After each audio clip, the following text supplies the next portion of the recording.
1년 전 삼성 엑스파일 판결로 대법원에서 의원직 상실과 자격정지 처분받았던 노회찬 전 의원. 노 전 의원이 지난주 금요일을 기점으로 복권이 됐습니다. 다시 말해서 정치적인 자유의 몸이 된 건데요.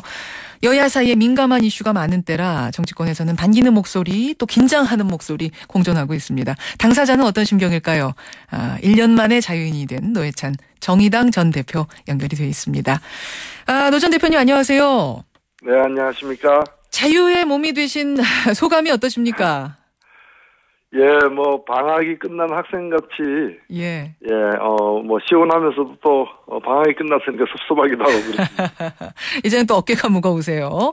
네. 트위터를 보니까 이런 글을 남기셨어요. 이 길을 처음 떠날 때의 마음으로 다시 시작하겠습니다. 더 낮은 곳을 향해 더욱 낮은 자세로 임하겠습니다. 어떤 각오실까요?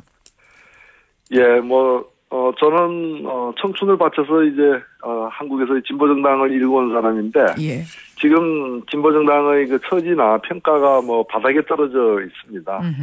그래서 다른 무엇보다도 이 진보정당을 다시 한국 정치에 기여할 수 있는 제대로 된 한 축으로 이렇게 복원시키는 것이 가장 중요한 제가 해야 될 과제가 아닌가. 예. 처음 당을 만들 때 그 신경으로 돌아가겠다 이런 뜻입니다. 진보정당의 복원이 필요하다. 마침 그 얘기가 나왔으니까 그럼 이 질문부터 좀 드려보죠. 진보정당 왜 이렇게 지금 말씀하시면서 많이 무너졌다 이런 표현을 쓰셨는데 왜 그렇게 됐다고 생각하십니까?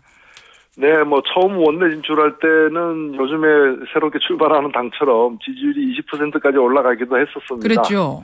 예, 그리고 정치 개혁이나 또는 이제 민생 복원에 많은 기대를 모았고요. 예. 그러나 기대가 컸던 반면에 그 기대를 충족시키는 좀 치밀하고 끈질긴 노력이 부족하고 오히려 내부에서 이념 편향이라거나 예. 또는 패권 다툼이라거나 또는 잦은 분열이라거나 이런 국민들을 실망시키는 일들이 많았다고 생각됩니다. 예. 어찌 보면은 내건 깃발대로 서민을 위한 정당이 되기보다는 자기 욕심들을 너무 많이 부렸던 게 아닌가 하는 반성도 되고요. 아하. 그런 점에서 그러나 진보 정당이 없이 복지국가로 간 역사적 사례도 없고 예. 한국에 꼭 필요한 것 중에 하나가 정치 선진화를 위해서도 제대로 된 진보 정당이기 때문에 예.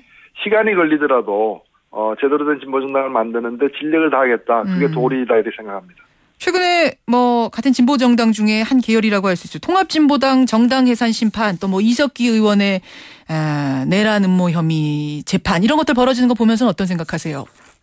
예, 저도 그 회합에서 오간 얘기들을 듣고 그분들하고 같이 활동을 했던 사람이기도 하지만 대단히 놀랐고 충격을 받았습니다. 예. 그리고 도저히 용납하기도 어려운 그런 내용들이 많았고요. 그러나 법으로 이렇게 다스릴 때는 엄격히 저행법정주의나 증거주의 원칙으로 가야 되는데 제가 볼 때는 구체적 계획과 준비가 없는 그런 상태를 가지고 좀 사상이 의심스럽다는 이유로다가 과도하게 법을 적용한 게 아닌가. 마음으로 범한 죄를 마치 행동을 하다가 미수에 그친 것처럼 처벌한 게 아닌가. 예. 예숨의 저는 조류독감 같은 것이 이제 예방 차원에서 살처분하는 경우는 이해되는데. 예. 사람의 행위를 갖다가 전염될 수 있다라는 거는 이제 가정하에 예방 차원에서 함부로 살처분할 수는 없다고 생각됩니다. 그렇게까지. 그리고 정당 해산 같은 것도 예. 제가 그전에도 말씀드렸다시피 정당 해산 같은 것은 국민들의 선거를 통해서 정치적으로 해결해야지. 예. 이걸 하나하나 이렇게 이러저러한 그 반대편의 논리로다가 법정으로 가져가기 시작하면은 정치 자체가 실종될 수 있다. 그런 우려도 든다는 말씀. 그래서 이런 일이 거듭되는 것이 가져올 여러 가지 폐단 때문에 신중해야 된다고 봅니다. 알겠습니다. 노회찬 전 대표 지금 만나고 있습니다. 지난 1년간 정치권 핫 이슈 중에 하나가 안철수 신당 출범이었는데요. 이 신당 움직임은 어떻게 지켜보고 계셨어요? 예, 우선 축하하고 잘 되길 바라고요. 그리고 높은 지지율이 1년째 지속되는 것은 기성정치가에 대한 실망 때문이기 때문에 예. 다른 정당들도 반성을 많이 해야 된다고 저는 생각됩니다. 다만 이제 새롭게 출범한 당이 예. 그런 국민들의 어떤 기성정치에 대한 염증과 불만을 온전히 받아낼 수 있을 것인가는 앞으로 지켜봐야 되겠고 지방선거 등을 통해서 좀 판가름 나지 않겠는가 이렇게 보여집니다. 사실은 정의당의 심상정 원내대표께서 이런 말씀하셨어요. 안철수 의원의 새 정치가 어떻게 구체화되느냐에 따라서 개혁의 파트너가 될 수 있다. 이런 말씀을 저희와 인터뷰에서 하신 적이 있는데 이제 좀 그 신당이 구체화가 되고 있는 걸 보면서는 그 가능성을 어떻게 타진하십니까? 예, 기본적으로 저희들이 민주당하고도 그런 관계입니다만은 한편으로는 경쟁하고 예. 또 다른 한편으로는 개혁이라거나 여러 가지 그 같은 정책 이슈와 관해서는 협력할 수 있다고 생각되고요. 아마 그런 뜻으로 나온 얘기가 아닌가 이렇게 보여지고요. 이 안철수 신당 새정치연합도 마찬가지라고 생각됩니다. 물론 이제 저희들은 모든 면에서 똑같다면은 당이 따로 있을 이유가 없겠죠. 예. 가는 길이 다르기 때문에 지향하는 어떤 좌표가 다르기 때문에 당은 따로 있지만 필요할 때는 그리고 부분적인 정책이 같을 때는 예. 그런 어떤 전술적인 제휴를 할 수 있다고 저는 생각합니다. 전술적인 제휴를 할 수 있다. 가능성이 있다. 사실은 지금 이제 지방선거 앞두고 있지 않습니까? 그래서 야권이 연대를 해야 된다 말아야 된다 뭐 이런 이야기들이 나오고 있는 와중인데 그럼 당장 지방선거는 어떻게 해야 된다고 보십니까?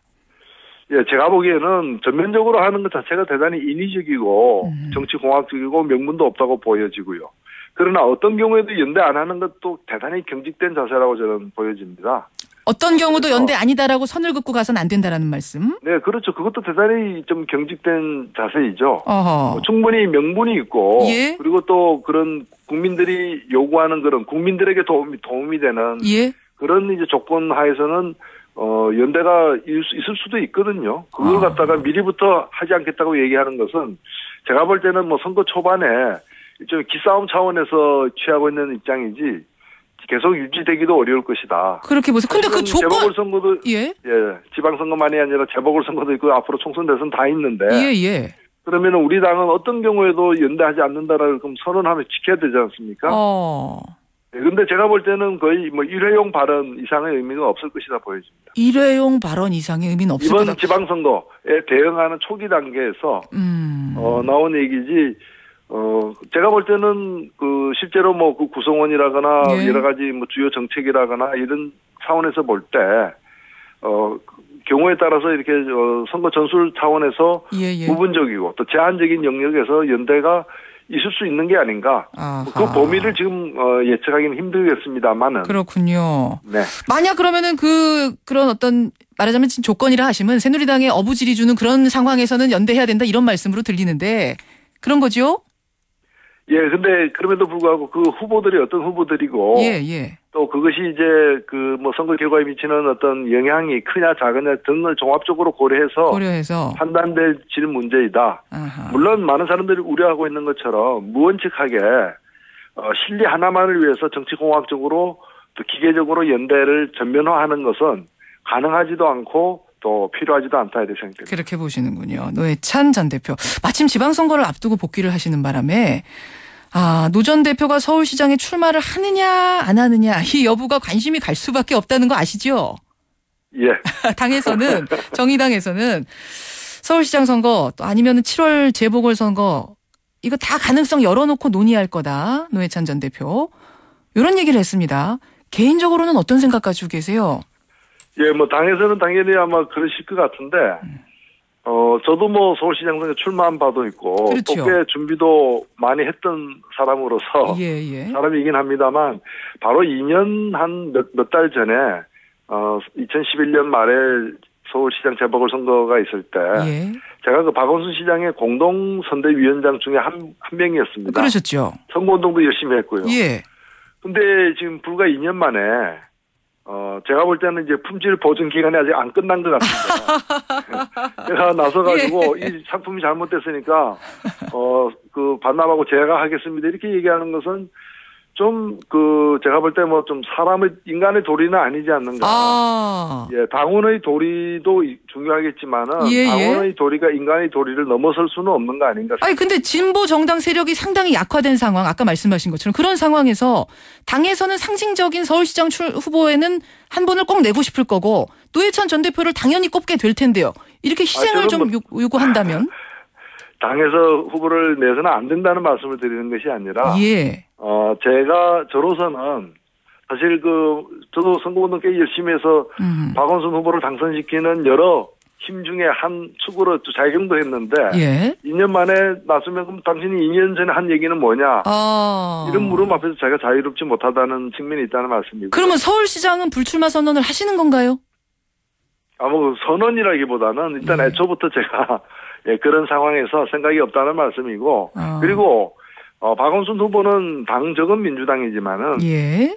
민주당을 넘어선 시장이 아닌가. 그렇게 보시는 실제도 당선될 때도 보면은 무소속 후보였을 뿐만이 아니라 예. 당시 4개의 야당들이 공동으로 지원을 해서 당선됐거든요. 예.